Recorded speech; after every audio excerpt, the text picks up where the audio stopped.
네, 이번에 현역 이코노미스트에게 들어보겠습니다. 이렇게 주간 안경테 리포트를 매주 발간해 주시는 분이죠.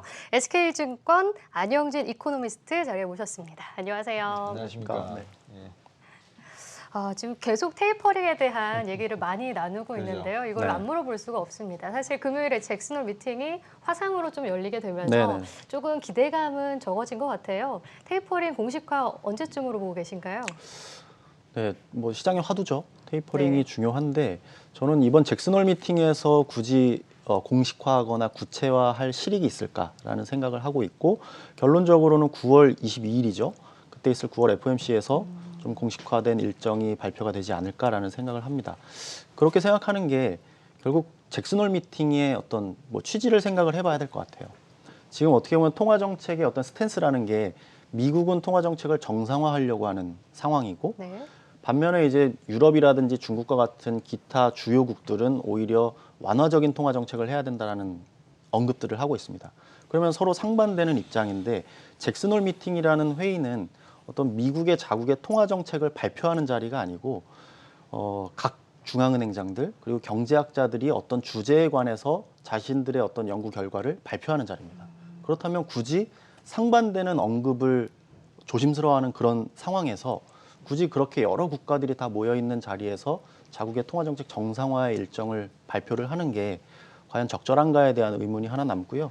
또 한 가지는 연준이 지속적으로 강조를 해왔던 데이터 디펜던시라는 거죠. 네. 그래서 인플레이션에 대해서는 충족이 됐다라고 스스로 자평을 하고 있고 고용에 대해서도 약간의 부족함이 있고 추가적인 진전을 확인해야 된다고 언급을 하고 있는데 그 마지막 퍼즐이 저는 이 9월 초에 발표될 8월 고용 지표라고 보고 있습니다. 그래서 지난 2개월 동안에 약 100만 개 가까운 일자리가 회복이 됐는데 한 3개월 정도 한번 추이를 재확인을 하고 그리고 테이퍼링을 공식화하는 게 여러 가지 이 구도 측면에서 좀 바람직하다라는 생각을 하고 있습니다. 이게 다음 주 금요일에 발표가 되는 거죠? 고용 지표가? 9월 초죠. 9월 첫 번째 금요일 날 발표가 됩니다. 그러니까 몇 명 정도로 지금 예상이 되고 있죠?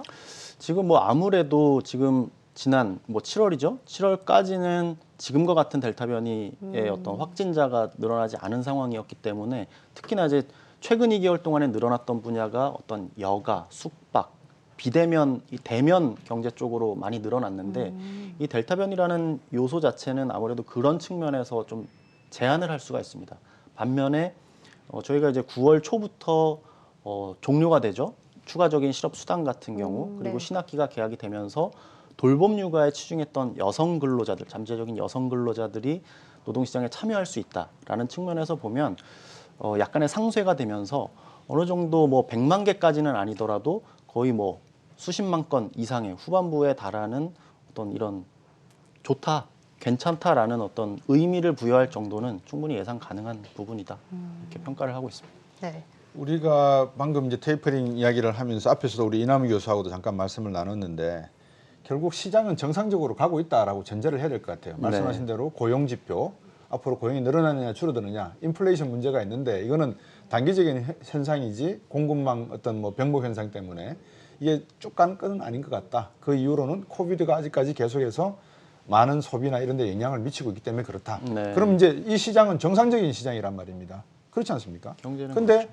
우리 시장을 보면 이건 정상적이 아닌 것 같아요. 삼성전자 빠지죠. 네. 뭐 주식시장 오늘도 뭐 약간 상승과 하락을 반복하고 있는 모습. 중국 시장은 아주 소폭 반등하고 있는 모습. 그러면 우리 시장은 교수님 말씀은 이머징 마켓으로서의 매력을 잃어가고 있다. 이렇게 보고 계시는데 그렇다고 해서 우리가 모두 다 실망할 필요는 없단 말입니다. 그렇습니다. 분명히 새로운 씨앗이 뿌려졌고 자라고 있는 부분도 있다라고 보면 어떻게 보세요? 우리 저 안영진 연구원이 보시기에 이런 내용들이 우리 주식시장에는 어떤 씨앗들이 지금 뿌려지고 있고 어떤 것들은 외국인들이 추수를 해가고 있는 상황이다. 이렇게 네. 비유를 한다면 어떻게 보세요? 저는 사실 뭐 제가 시장을 집중적으로 보는 뭐 주식시장을 집중적으로 보지는 않지만 당연히 볼 수밖에 없죠. 그런 측면에서 저는 최근에 어떤 외국인들의 순매도로 일관하는 이런 스탠스에 대해서 사실 주목을 하고 있습니다. 그래서 어떻게 보면 이렇습니다. 외국인들이 작년부터 올해까지 현재 네. 이르기까지 우리 시장을 상당히 좀 부정적으로 보고 있죠. 그러니까 이런 것들이 저는 작년 같은 경우에는 경기 침체를 겪고 나서 회복이 되는 과정에서 가장 좋은 국가는 글로벌 밸류 체인에서 공급망을 담당하는 우리나라였을 수밖에 없다고 봅니다. 네. 그게 이제 수출 지표로도 확인이 되고 실제로 기업들의 이익이 올라오는 것도 가장 강했고요. 그리고 특히나 더 중요한 건 이제 환율이죠. 외국인 투자자들이 보기에는 우리 경제 그리고 기업들의 이익도 중요하지만 아무래도 글로벌 투자자 입장에서는 우리나라는 뭐 불행하게도 삼성전자를 제외하고는 거의 뭐 패시브로 투자하는 실정이기 때문에 이 환차익 또는 환차손이 아주 중요한 투자의 변수일 겁니다. 그런 측면에서 정말 강력한 회복기 때 우리나라가 수혜를 받을 수 있었던 작년, 특히나 상반기였죠. 상반기부터 3분기까지는 환율이 쭉 워낙 강세를 되면서 상당히 우리 시장도 좋았어요. 경제도 좋았고 시장도 좋았는데 그 이후에 특히나 이제 최근 들어서 보이는 건 아무래도 글로벌 경기가 괜찮기 때문에 수출은 잘 나옵니다.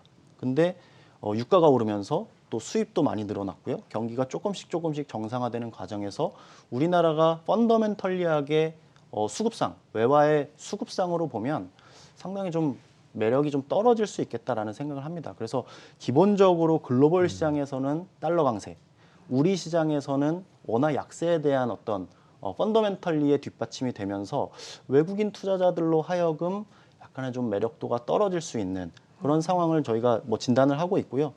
앞으로도 마찬가지입니다. 저희는 뭐 계속 달러 강세에 대한 의견을 갖고 있는데 뭐 이러한 것들이 한국 시장 뭐 여러 가지 뭐 기술적인 부분이라든지 뭐 이런 건 충분히 좋다고 볼 수가 있겠지만 어떤 이런 뭐 환율이라든지 또 경제가 변화하는 방향에 대해서 약간 한국 경제에 대해서는 상당히 좀 보수적인 관점으로 저는 좀 접근을 하고 있습니다. 지금 자막에 달러 인덱스가 한 92.88 정도 나오고요. 우리나라 환율이 한 1167원, 66원 뭐 이렇게 네. 왔다 갔다 하는데 외국인들이 이 가격 환율대가 적정하다 싶으면은 아마 이 추세, 매도세를 멈출 것 같아요. 근데 지금 외국인들이 매도세를 가져가고 있다는 거는 한국 시장이 앞으로 환율이 더 오를 가능성에 대한 대응, 리스크 해칭 차원에서도 돈을 더 뺄 수가 있다. 다른 말로 하면 부동산 시장 정리는 어려우니까 주식시장에서 정리를 더 할 수 있다. 이런 추세로도 보이는데 여기에 금리를 만약에 한국은행에서 올려버린다라고 하면 나가는 돈을 막기 위한 하나의 방편으로 쓰는 용도도 사용되지 않겠습니까? 우리 금리가 뭐, 어느 정도 그럴 수 매력이 있죠. 있다고 보니까 지금 사실상 매력이 있고요. 0.25%포인트 차이지긴 하지만 어떻게 보세요? 그 상관은. 저는 환율을 볼 때 가장 먼저 중요하게 생각하는 거는 달러입니다. 달러하고 지금 뭐 질문 주신 어떤 한국은행의 금리 인상 어떻게 보면 금리 차가 자본의 이동을 결정하기 때문에 환율에 영향을 미친다. 이런 측면에서 뭐 금리 차 지금 말씀하신 것도 금리를 올리면 금리 차가 더 벌어지 한국의 금리 매력이 있기 때문에 원화가 강세가 되지 않겠냐라는 뭐 취지로 말씀을 주신 것 같아요. 유출은 막을 수 있지 않겠냐 그렇죠. 이거죠. 예. 근데 사실 자금 유출입에 더 중요한 건 사실 금리 차보다도 대외적인 금융시장에 내재되어 있는 어떤 위험 자산에 대한 선호가 저는 훨씬 더 중요하다고 봅니다. 그래서 특히나 자본 유출에 대해서는 금리 차는 사실 뭐 미미한 영향이고 글로벌 금융시장에서 차지하고 있는 글로벌 투자자들의 심리 그게 이제 경제적인 측면 그리고 기본적인 어떤 유동성이라든지 이런 심리겠죠.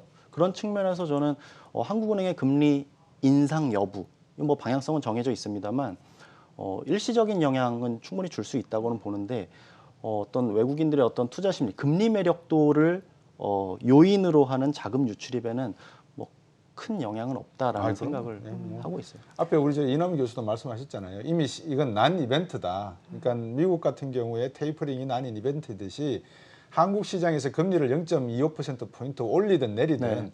시장은 제가 볼 땐 별로 상관치 않을 것 같아요. 특히 환율 시장에서는 우리나라 채권 시장이 그렇게 뭐 매력 있는 시장이 아니다 보니까 이거로 뭐 채권 시장을 방어해서 유출을 막는다 이런 용도로도 좀 사용하기는 어려울 것 같고 그렇습니다. 문제는 환율이 오른다는 것 자체가 우리나라의 수출이 앞으로 어려워질 가능성이 크다는 말이 될 수가 있고 이게 정시에도 하반기로 갈수록 좀 어두운 먹구름이 밀려오고 있는 건 아닌지 한번 예측해 볼 수 있지 않나 싶어서 제가 드려봤던 질문이거든요. 저는 이제 환율을 언급할 때 이제 뭐 늘 환율 할 때는 우리 투자자분들이 주식 시장에 또 관심이 많으시다 보니까 네. 어떻게 연결고리를 지을 수 있을까라는 고민을 많이 합니다. 그런 측면에서 뭐 한국은행 금리로 돌아가 보면 방향은 정해져 있죠. 올릴 거라는 생각들은 충분히 할 수 있는 상황인데 한국은행이 금리를 올린다고 해서 외국인 투자자들이 의사결정을 바꾸는 거는 제한적이라고 그렇죠. 봐요. 오히려 저는 개인 투자자들 최근에 어떤 우리 증시에서 중요한 영향을 미치는 게 아무래도 연초부터 지금까지 오는 데까지 거의 지수는 거의 옆으로 기었어요. 기었는데 그 과정에서 매수 주체의 어떤 로테이션을 보면 외국인들은 파는 대신에 개인 투자자들이 그걸 상쇄를 시키면서 점점 끌어올렸다는 거죠. 근데 이 유동성, 수급 주체의 관점에서 보면 이 한국은행의 금리 인상, 특히나 이제 단기 금리겠죠. 그리고 최근에 뭐 코픽스라든지 어떤 대출 금리의 상승도 충분히 보고 있고 저도 개인적으로 체감을 하고 있습니다. 예. 그런 측면에서 보면 외국인들의 시각은 뭐 좀 전에 말씀을 드렸고 그것을 대체할 수 있는 개인들의 투자 자금 또는 그걸 적극적으로 가는 데 있어서 어떤 적극적으로 순 매수를 하는 관점에서 보면 어떤 대출 금리가 올라간다는 것 자체는 상당히 원리금 상환 부담 압력에 노출시킬 수가 있고 그리고 금리 인상뿐만 아니라 최근에 어떤 금융위 차원에서는 대출 규제에 나서고 있는 상황이기 때문에 뭐 개인들의 어떤 매수 여력 이런 측면에 좀 영향을 미칠 수 있다고 봐요. 그래서 외국인들의 어떤 시각 또 하나 더해서 어떤 개인들의 시각이 어떤 한국은행의 금리 여부에 상당히 좀 좌우될 거라고 봅니다. 그러니까 확실히 금리 문제가 이제 우리나라 이제 가계 부채 문제와 연결이 되기 때문에 이제 증시 향방에도 계속 그러한 상관관계가 있을 것 같은데 어떻게 보고 계신가요? 금리. 그러니까 이제 가계부채 방금 우리 손현정 아나운서가 말씀하신 네. 내용은 금리를 올리게 되면 부채의 부담이 늘어나기 그쵸. 때문에 네. 또 주식에서 차용을 해서 네. 주식 투자하는 분들이 많이 계시잖아요. 신용 부분도 그렇죠. 계시고 네. 이제 이런 부분에 금리가 올라간다면 물론 뭐 조금 올라가는 게 문제가 되겠냐 하지만 상당히 민감한 부분도 없지 않아 있단 말입니다. 네. 이런 것들이 향후에 증시에는 어떤 영향을 미칠 것인가 가계부채 문제와 네. 맞물려서 사실 뭐 조금 전에 말씀드린 게 그 답변이 그렇죠. 될 것 같은데 네. 기본적으로 부채가 과거에 비해서 코로나 어떤 회복 구간을 거치면서 가계 부채도 거의 증가율이 거의 4%대에서 뭐 지난 최근 7월 데이터를 보면 거의 8% 9% 증가율을 기록할 만큼 폭발적으로 증가하고 있는데 여기서 금리의 상승이라는 얘기는 원리금 상환 부담이 될 거고 대출 규제라는 건 양적으로 추가적인 어떤 신규 유입 자금이 좀 제한될 수 있다는 걸 의미를 하죠.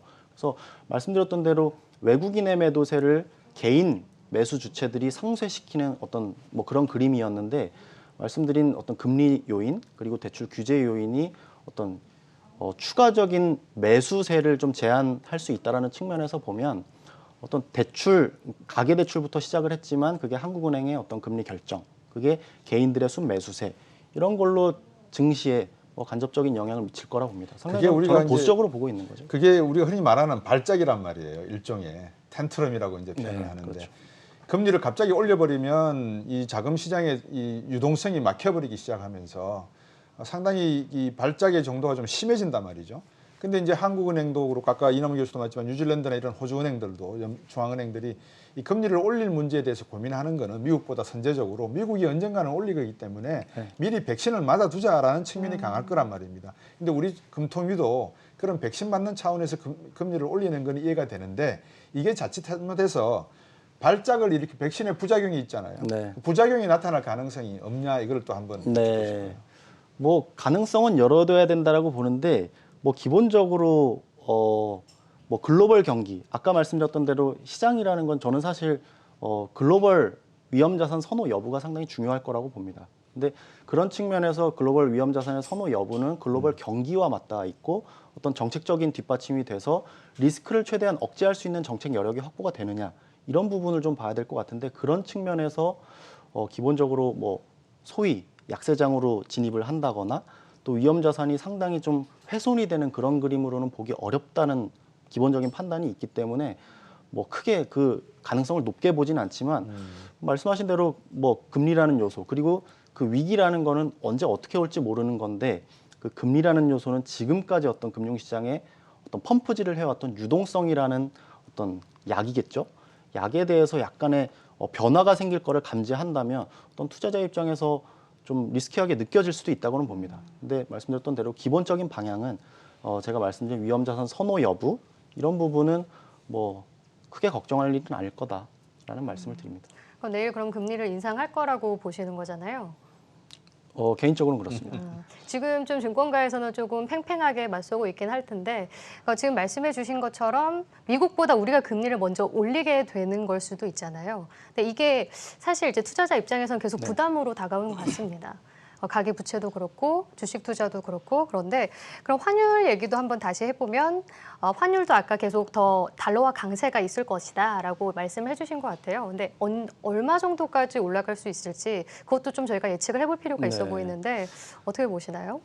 제가 하반기 뭐 올해 저는 뭐 작년 연말부터 올해 전망을 할 때 달러 강세, 뭐 시장 뷰랑은 거의 반대였죠. 그래서 달러 강세를 받고 그 이유가 경기가 회복되는 어떤 2차 회복이라고 저는 표현을 했는데 작년에는 코로나 침체 이후에 드라마틱하게 V자 반등을 하는 과정에서 어떤 한국이나 중국과 같은 이런 공급망을 담당하는 밸류체인들이 좋을 거다. 그래서 원화 강세. 그리고 또 복잡한 얘기지만 자금의 국가 간 이동하는 자금의 유출입이 달러화가 미국 국경을 계속 바깥으로 나가는 그래서 달러 약세가 촉발이 됐는데 올해 같은 경우는 굵직한 어떤 자금 이동이라는 것 자체가 미국으로 그러니까 작년이랑은 반대되는 방향으로 진행이 됐습니다. 그리고 특히나 글로벌 경기 측면에 있어서도 이런 2차 회복기 때는 대명 경제가 조금씩 애드가 되면서 미국 경제가 가장 좋지 않겠나. 그래서 지금도 어떤 유동성 공급 측면에서 통화 정책 측면에서 연준이 글로벌 주요국 중앙은행에서 가장 먼저 정상화에 나서고 있고 경기 측면에서 유동성 수요 측면에서도 미국으로 향하는 자금들이 가장 견조할 거다라는 생각에 의해서 기본적으로 달러 강세를 계속 보고 있는 거고요. 최근 들어서 원달러 환율 같은 경우에는 여러 가지 리스크, 그러니까 중국에서 뭐 플랫폼 규제를 한다든지 또 테이퍼링 이슈라든지 또 우리나라 어떤 뭐 하이닉스를 필두로 하는 반도체 산업에 직접적으로 영향을 주는 어떤 메모리 반도체 쪽에서의 리스크들이 한국 시장에 집중적으로 포화를 가했습니다. 그래서 원달러 환율이 어떤 글로벌 외환 시장에서 달러화의 움직임을 훨씬 더 넘어서서 1180원까지 갔던 거고요. 그게 지난 이틀 동안 되돌림이 되면서 1160원대까지 내려온 상황인데 앞으로도 전체적인 골격에서는 저는 뭐 1160원대 이상의 어떤 코어 밴드를 형성할 거라고 봅니다. 그렇다면 80원 구간에서는 이게 오버슈팅이라고 생각되면 외국인들 입장에서는 오히려 환차 이글, 약간의 환차 이글 노릴 수도 있는 어떤 단기 플레이가 가능하지만 지금 1165원을 기준으로 본다면 환에 대한 메리트는 좀 제한될 거다라는 생각을 여전히 갖고 있습니다. 네. 오늘 말씀 여기까지 드려야 되겠습니다. 금리 인상을 하는지 안 하는지 다음 주에 확인할 수 있을 것 같습니다. 네. 예, 오늘 말씀 잘 들었습니다. 고맙습니다. 고맙습니다.